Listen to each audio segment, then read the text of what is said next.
क्योंकि वो आइडिया ही क्या जिसे मुखालफतें ना मिले, वो आइडिया ही क्या जिसे रिडिकुलिंग का सामना ना करना पड़े, वो आइडिया ही क्या जिसको मिजाजबाजियां ना मिले, वो आइडिया ही क्या जिसे अदावतें ना मिले, वो आइडिया क्रिएशन ही क्या जिसको उठा के माशरा फेंक ना दे, वो आइडिया ही क्या जो ब्लैक एंड व्हाइट में हो। आइडिया होता ही ग्रे के अंदर है, क्योंकि ब्लैक एंड व्हाइट तो डिस्कवर्ड फील्ड होती हैं, ब्लैक एंड व्हाइट तो डिस्कवर्ड डिसिप्लिन होते हैं। उसमें भी बनाना आसान नहीं होता, लेकिन उसके अंदर लॉग फाइल्स, सीरतें, बायोग्राफीज, माजी के फेलियर्स, उस्तादों की रहनुमाई, आपको उसके अंदर काफी रेप्लिकेबल मॉडल्स मिल जाती हैं खेल कूद करने के लिए। लेकिन असल आइडिया क्रिएशन तो ग्रे में होती है, जहां जुर्रत ही नहीं करता कोई ऑफ द ग्रिड जाके उसके अंदर अपना माइंड चलाने के लिए। उसमें किसी ने एक्सप्लोरेशन नहीं की होती, उसके अंदर किसी ने जाके दिमाग नहीं चलाया होता, उसमें किसी ने जाके सस्टेन नहीं किया होता। तो याद रखें, पहला टिप, अगर आप एज एन एंटरप्रेन्योर स्टार्टअप लेना चाहते हैं ना, या तो बहुत ज्यादा पैसा खड़ा करता है बिजनेस को, बहुत ज्यादा पैसा, it's either a lot of capital या फिर एक जीनियस का आइडिया। इन दो चीजों से हट के बेटा इस फील्ड में नहीं आप कदम रख सकते। Either you have $1 million idea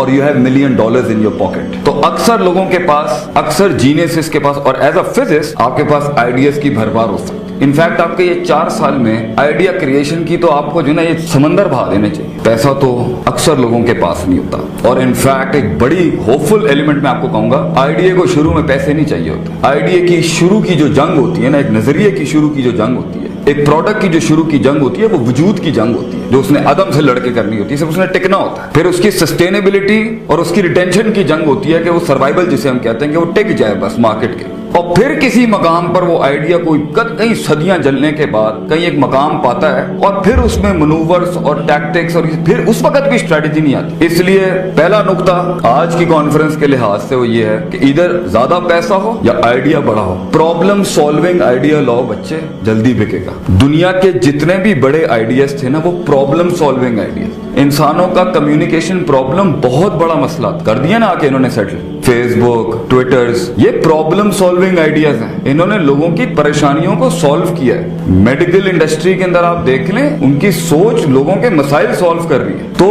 idea should be a problem solving element, मसाइल का हल। जितना इंसानों की सहूलत के लिए, उनकी लाइफ को आसान करने के लिए सोच होगी ना, क्रिएटिविटी होगी, उतना जल्दी बिकेगा वो, उतना जल्दी वो मार्केट होना आसान है उसके लिए। मगर इधर आइडिया और अ लॉट ऑफ मनी, बट हम ज्यादातर इसी पर फोकस रखेंगे। अगर पैसा नहीं है, सोच अच्छी है, तो फिर एक और डिसिप्लिन आपको खोलना पड़ जाएगा। वो है जब पैसा नहीं होता ना और सोच होती है, तो फिर दूसरा मसल जो आपको बहुत ज्यादा डेवलप करना है ना फील्ड में एक मियार बनने के लिए, फील्ड में वाइल्ड कार्ड एंट्री में एक आखिरी घोड़ा भी अपने आप को क्वालिफाई करने की, अपनी मस्ती और तफरी और शुगर की क्रिएटिविटी है ना, वो भी पैसा लाती है। लेकिन अभी आपको ना मार्केट में जीत चाहिए। तो आइडिया एंड द कैपिटल, तो अक्सर लोगों के पास कैपिटल नहीं होता। जब आपके पास कैपिटल नहीं होता, तो अगर आप जिंदगी में कारोबारी बनना चाहते हैं, आप बिजनेस एम्पायर खड़ा करना चाहते हैं, तो आपके पास सबसे स्ट्रॉन्ग चीज होना चाहिए आपका अपना आप। Your personal development matters a lot. Idea genius के पास भी होता है,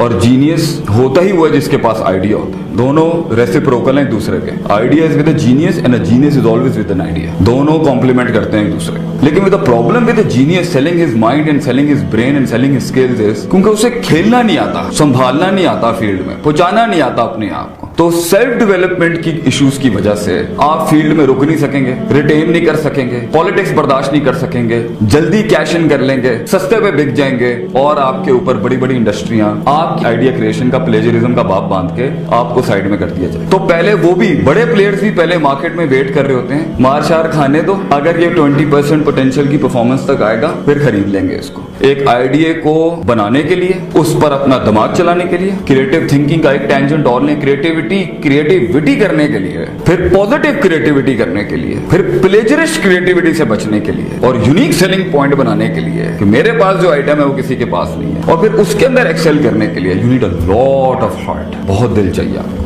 वेटिंग है, सब्र है। इनफैक्ट मेरा तो एक जुमला यूसुफ अलैहिस्सलाम की कैद है। यूसुफ अलैहिस्सलाम ख्वाबों की ताबीर कर सकते थे, ये बादशाह के कान तक पढ़ने के लिए ना, और आसमानों से आपके आइडियाज पे मिरेकल्स उतरने के लिए कैद काटी है उन्होंने बहुत बड़ी। तो वो वक्त जब आपके आइडिया को मिरेकल्स नसीब होंगे, आपके आइडिया को एक मार्केट नसीब होगी, आपके आइडिया को एक क्लाइंट नसीब होगा, आपके आइडिया को एक डिमांड नसीब होगी, और आपके आइडिया की एक सोशल स्टैचर उसका डेवलप होगा, सोशल कंफर्मिटी बनेगी उसकी सिस्टम के अंदर, अंदर भाई बच्चों वहां तक पहुंचने के लिए ना बहुत होल्डिंग चाहिए आपको, बहुत रुकने का दम चाहिए आपको, सदियां चाहिए, बर्दाश्त चाहिए आप। फिर उस आइडिया को अभी एक दिमाग एनहांस कर रहा है। एक टाइम पर एक आइडिया की एक्चुअलाइजेशन के लिए 20-20 लोग चाहिए होते हैं। तो सबसे बड़ा मसला जो एक आइडिया क्रिएशन को एक एंटरप्रेन्योर का आएगा वो टीम बिल्डिंग है आगे से, लेकिन शुरुआत में नहीं होना। First you need to create something from your side, फिर उस पर बात होगी, फिर उस पर लोग डिस्कस किए जाएंगे, फिर एक लंबा बाप तनकीदों का होगा। तो शुरू की जंग जो एक एंटरप्रेन्योर की है ना, बड़ा गहरा नुक्ता है, वो क्वालिटेटिव नहीं होगी, बात जरा गहरी है। हर आइडिया की, हर स्टार्टअप की शुरू की जंग क्वालिटेटिव नहीं हो सकती, वो होती है दग्गड़ मार किस्म की, फुल मसल पावर धक्का होता है इसके। उसमें आप ना ये सिस्टम्स, ये डाइवर्सिटी, ये मार्केटिंग, ये ब्रांडिंग, ये पोजीशनिंग, ये शुरू के शश की बात, ये बहुत बाद में आते हैं। शुरू में तो बेटा एक प्योर दग्गड़ मार किस्म का धक्का होता है अपने आप को और अपनी प्रोडक्ट को। टिकना होता है अपने मार्केट में, या इर्द गिर्द के मार देंगे या बड़ा वाला छींक मारेगा और मार्केट से उड़ जाएंगे। इतना आसान होगा ना किसी को उखाड़ के फेंकने के लिए आपको सिस्टम में से, खरीद लेंगे लोग। आप प्लेजरिज्म आपने, मैं अपनी बात करता हूं, तो how will you save yourself, how will you try to save your idea to be plagiarise, to face a lot of catastrophe, और कैपिटल नहीं है। और आपने अपने आइडिया के साथ, अपने स्टार्टअप के साथ, अपनी बुनियाद के साथ लोगों को अट्रैक्ट करना है। टीम चाहिए आपको, सेल्स, मार्केटिंग, कोऑर्डिनेशन। अगर कंपनी में, अगर दुकानदारी बनना है तो चले ठीक है दुकानदारी बने, लेकिन अगर कोई दुकानदार भी है तो सारी जिंदगी शटर खुद खोलना है, ये क्या सोच है? 40 साल के बाद भी शटर खुद खोलना है और आगे अथॉरिटी डेलीगेट नहीं करनी, सिस्टम नहीं बनाना, ऑर्गेनाइज नहीं होना। बहरहाल of the record. So first of all starting will not be qualitative struggle in an entrepreneurship model. शुरू में धक्का चाहिए होता है, भाग दौड़, बहुत भागना पड़ेगा आपको, टांगे थक जाएंगी आपकी, शुरू में बहुत धक्का है। तू ही मार्केटिंग हाउस है बेटा, तू ही सेल्स डिपार्टमेंट होगा, या तुम लोग जो थोड़े 3-4 लोग, 5 लोग, 5, ये जो जवानियां इस टाइम पर बड़ी इनकलाबी जवानियां जो होती हैं, आगे तो फिर साथ छुटने होते हैं ना। वो इश्क की क्या जो इस उम्र में कामिल हो जाए हैं, आगे तो साथ छुटने होते हैं। इसके अंदर शुरू में आपने मेहनत करनी, मार्केटिंग आपकी, सेल्स आपकी, परचेजिंग आपकी, प्रोक्योरमेंट आपकी, ऑडिट आपका, अकाउंटेबिलिटी आपकी, अकाउंट्स आपका, सब आप होते हैं, कोई नहीं साथ होगा। तो फिर that time you have to be very strong. धक्का मार स्ट्रगल होती है एंटरप्रेन्योरशिप में शुरू। ये कंधों के ऊपर, इन कंधों पे बोझ उठा के माल बेचना पड़ता है, इन कंधों के ऊपर रख रख के दोनों की दहलीजों की मिट्टी चाटनी पड़ती है जाके। तो अगर आपके नफ्स में तकब्बुर, हसद, कीना, कॉम्प्लेक्सेस, हायर एंड के, लोअर एंड के, सुपीरियर, बेटा कारोबार का उसूल है, customer is always right, rule number 1। Rule number 2, if wrong, follow rule number 1. Also goes for the wife. Wife is always right. Rule number 2, if wrong, follow rule number 1. Stop getting technical with your client. Just sell the stuff.